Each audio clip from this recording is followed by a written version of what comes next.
champions of the past, we have world champions of the present. Jake Paul found himself ambushed on the streets by Andrew Tate, and honestly, few were surprised. On December 14th, New York descended into chaos as long-brewing tensions between the two finally erupted.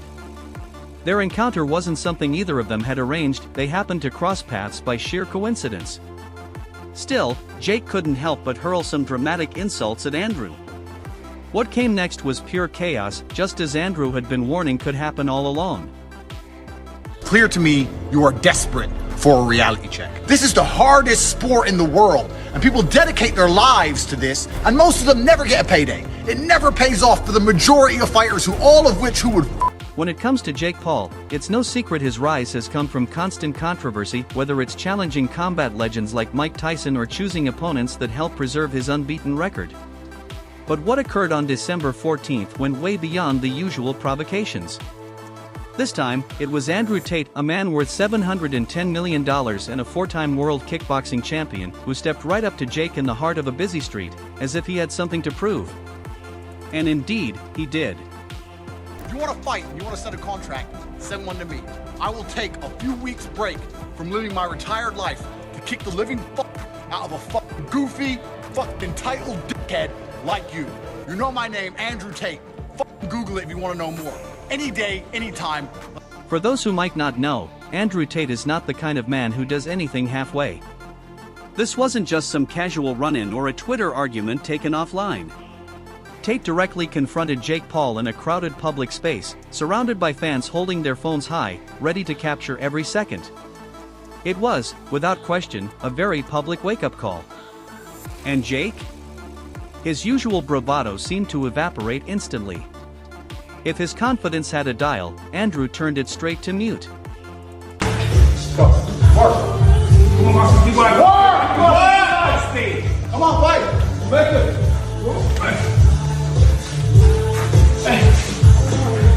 50 seconds. Come on, 20 seconds to walk, Steve. Let's go, let's go, let's go! Come on, work. Good. Work 10 seconds. Work. Jake Paul thrives on self-confidence, it's the backbone of his persona.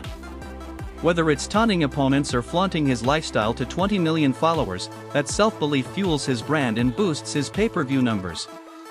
But at that moment, his trademark confidence had all but disappeared. Andrew Tate wasn't just another internet personality Jake could dismiss with a witty jab. He wasn't one of the carefully selected fighters from Jake's curated opponent list. This was Andrew Tate, and he was a different breed entirely. Yeah, he'll never do that though. He knows. He knows way. One, he's under contract. And two, he's not his own boss. And two, he won't do it. He knows better. He might. And it's funny to say like, yo, Conor McGregor is scared of Jake Paul and will never. Jake's body language spoke volumes. Andrew Tate didn't need to scream or make a move, his towering figure and steady confidence did everything that needed to be said. Jake, who usually thrives in tense face-offs, seemed entirely out of sync. And you know it's serious when the man who built his fame on trash talk and quick-witted replies suddenly has nothing to say at all. The lucky ones. I made a little bit of money. I don't have 50 million to bet with you, but I do have 3 million to bet with you. So this is your offer. $3 million. You put 3, I put 3. Winner takes all. I'm 5 years out the ring. I'm a kickboxer. This wasn't a random street altercation. Andrew Tate's decision to confront Jake Paul had been brewing for months. Jake made a reputation for himself by targeting aging legends while strategically dodging the real threats. But Tate? He saw through it all. For someone who's dedicated his entire life to the fight game, watching Jake duck genuine competition must have been infuriating. And when Jake dared to call him a washed-up fighter, that was the final spark Tate needed. When you see some of these crossover fights, obviously I know that you and Jake Paul have had your disagreements. Do you think that Jake's gotten better as a boxer? Yeah, there's no doubt about it. And listen, what Jake Paul has accomplished is he's fighting old guys. Yes. He's fighting, all he fights are old guys and whatever. But listen, say what you want, he wins. And he makes money. So he's doing his thing, you know? Tate didn't step up to Jake Paul for popularity, let's be clear, he doesn't need it. Nor was it about chasing a paycheck, he's already financially set. This was about making a point. In the world of combat sports, respect isn't earned by how many followers you have or how loud you shout, it's earned by facing real competition. And Jake has avoided that time and again. Tate wasn't playing around. He was there to make Jake understand what respect in this sport truly means. Two brothers, one cage. Jake Logan, you Tristan. Who comes out alive? You know what? I'm trying so hard to not start internet beefs. I'm really trying not to. You could say Jake and Logan, man. Bro, Don't worry about it. No, I can't lie. Bro, I'm going through life. I'm trying to live peaceful now. I've got Fed agents in my house. Matrix is after me. I'm just trying to live peaceful. But of course, I have absolute faith in myself and my brother, and I know what we've been through, and I know the kind of... December 14th seemed like any other day until everything changed. In the middle of a crowded street, with fans and bystanders forming a circle around them, Andrew Tate stepped in. Phones were out, cameras were rolling, and within minutes the footage exploded online. Hashtags like hashtag Tate vs. Paul, hashtag Jake Paul exposed, and hashtag respect the game started trending across all platforms. I'm sorry. Look, Andrew, fighter, legitimate, badass motherfucker, strong mentality. Sorry, Tristan Tate is the weak link. I say let's run He got a bad shoulder. He's shaped like a gingerbread man. I don't want no beef, but that's delusion. PFO will set this up.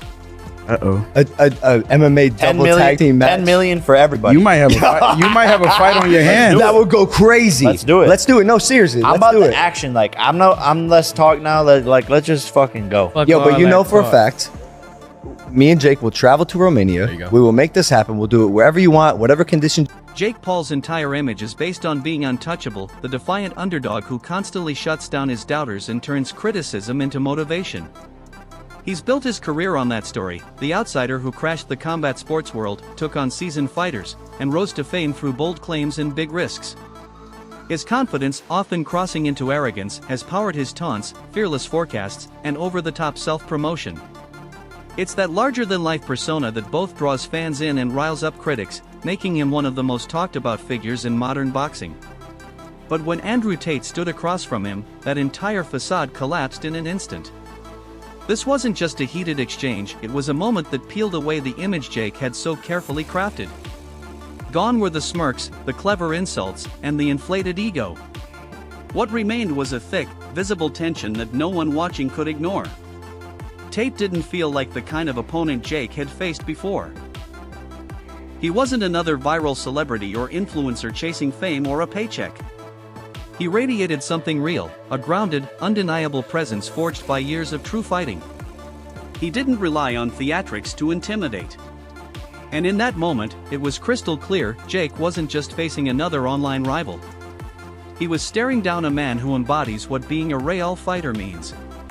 Tate didn't have to yell, brag, or prove anything with words. His record, aura, and discipline spoke for him. For Jake, this might have been the first moment where he felt the full force of what it means to go toe-to-toe with someone who's not just playing a role, but living the fight. It was a moment of reckoning, exposing cracks in the armor of invincibility Jake had worn so confidently for so long, and showing that even he can be rattled. Hey,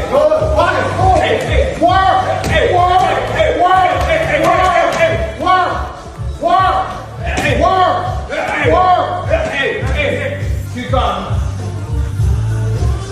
Come on, work. Go. Work. Come on, Marshall. Keep going. Work. Come on, fight. Make it.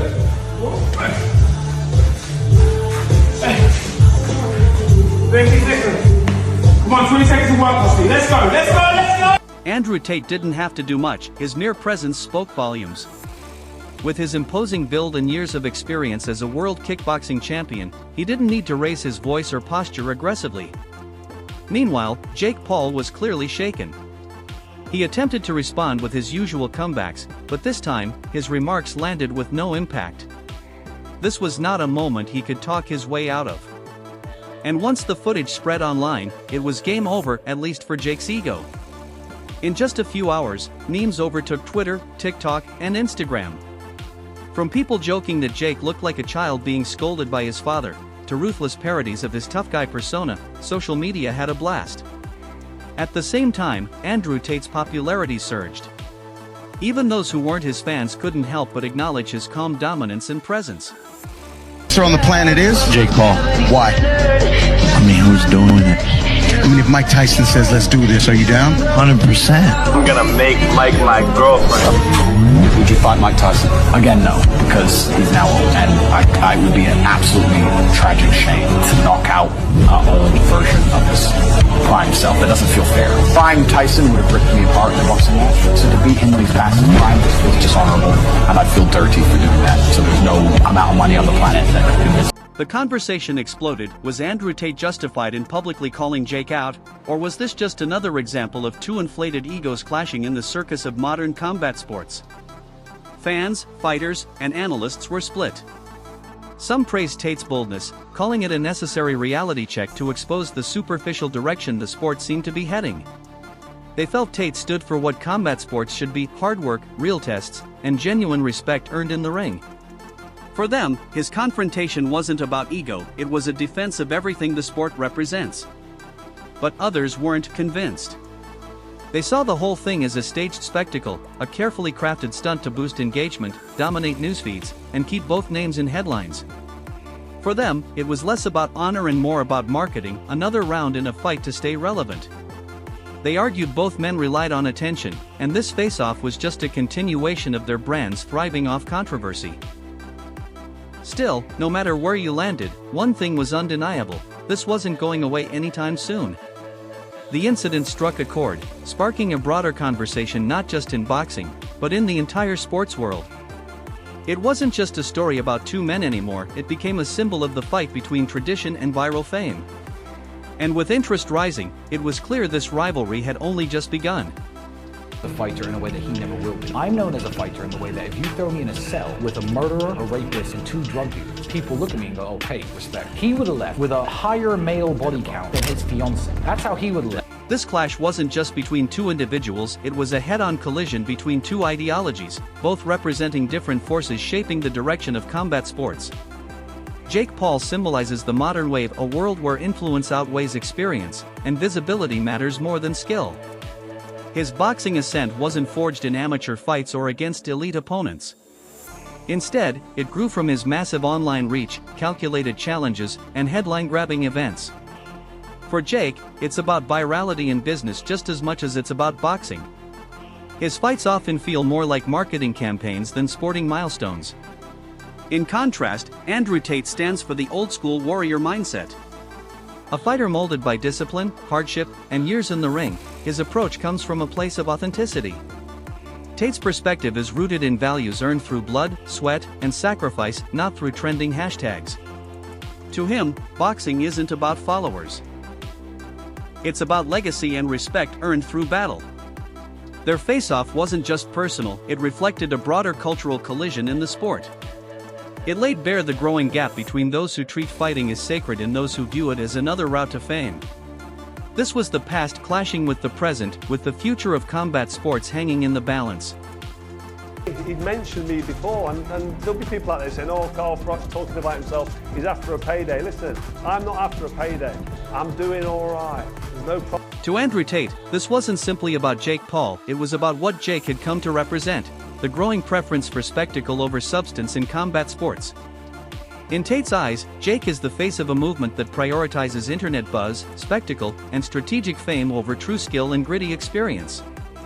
This new generation of influencer fighters, propelled by social media and viral content, has often bypassed the brutal grind traditionally required in the sport.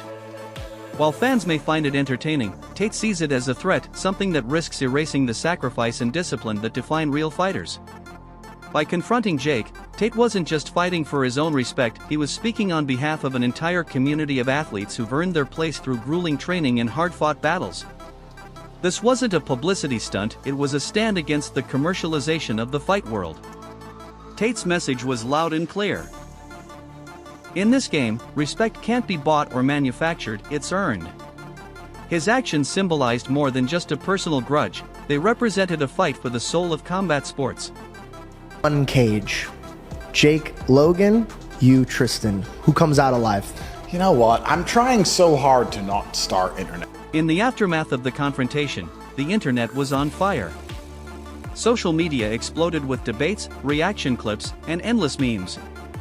Fans from both camps clashed in comment sections, speculating on what would come next. Would Jake finally agree to fight Tate? Or would he continue avoiding top-tier opponents, as many critics believed? Every tweet and video added fuel to the fire, keeping the drama alive. The media seized the moment, with explosive headlines like Andrew Tate embarrasses Jake Paul, Jake Paul's career at a crossroads, and a fight that could redefine boxing. Analysts broke down every detail of the encounter, while podcasts and shows fed the momentum. It stopped being about a potential match, it became a movement. This wasn't just boxing news anymore, it was a pop culture storm. Everyone, from hardcore fight fans to casual viewers, was locked in. And with the buzz reaching fever pitch, the big question loomed: what would Jake Paul do next? Was on YouTube and managed to somehow become a multimillionaire from it, I'd probably live in a dream world too. But let me explain something to you about combat sports. There are a whole bunch of men out here who will never be as famous as you, will never make the money you've made, who would kick the living fuck out of you. For Jake Paul, the fallout hit hard. His reputation, carefully built around confidence and control, took a massive blow. The criticism came fast and fierce, with skeptics questioning not only his boxing ability but his overall standing in the sport. Doubts that had been whispered suddenly got louder. Every past victory was put under a microscope. But for Andrew Tate, the moment was a clear-cut win. He didn't just challenge Jake, he lived up to everything he'd said about real respect and real fighters. His words were backed by action, and his message about integrity in the sport resonated far beyond the fight community. This wasn't just a social media victory, it was a statement that many in the sport had been waiting for. And in that statement, Tate cemented his role not just as a provocateur, but as a voice defending the values that many believe the modern fight game is losing. Now, all eyes are on what comes next for Jake Paul and Andrew Tate. Their feud has gone viral, and fans are demanding a sanctioned fight to settle things once and for all. Online, the speculation is relentless: predictions, fantasy matchups, heated takes. Some argue that Jake doesn't stand a chance. They point to Tate's experience, refined skill, and mental sharpness as unbeatable assets. But others believe Jake could surprise everyone. His youth, determination, and rapidly evolving boxing style, they argue, could give him the edge. His discipline and ability to withstand pressure might just make it a fair fight. But regardless of who wins, one thing is certain: if this showdown happens, it won't just be about the victor, it'll define both of their legacies and shift the conversation in combat sports for years to come. One thing is undeniable: this rivalry is far from resolved. It's bigger than a personal beef, it's a clash of pride, ambition, and the need to prove who truly deserves the spotlight. Whether they settle it inside the ring or continue trading blows on social media, the world is watching closely. Everyone, from die-hard fight fans to casual followers, is waiting to see what comes next. The real question now is, how will Jake respond? Will he embrace the challenge, show real growth, and prove he belongs in the fight game? Or will he retreat to familiar territory, leaning on hype and theatrics to maintain his status without taking the leap that could define his career? Time will tell. To fans, this was more than just an entertaining exchange, it shed light on a growing conflict between the roots of combat sports and its flashy, internet-fueled evolution. It raised questions about how real fighters and digital celebrities coexist in the same space. Some embraced the drama and unpredictability, enjoying the chaos. But others saw it as a sign that the sport was losing something vital: its heart, its discipline, its respect. And for Jake, this might just be the wake-up call he didn't expect. A moment that could push him to train harder, fight smarter, and aim for something more meaningful than attention. Because in this sport, success isn't just measured by views or headlines, it's defined by the battles you're willing to fight and the respect you earn along the way. If you enjoyed the fight, don't forget to like, comment, and subscribe for more knockout content only on Knuckle Forge.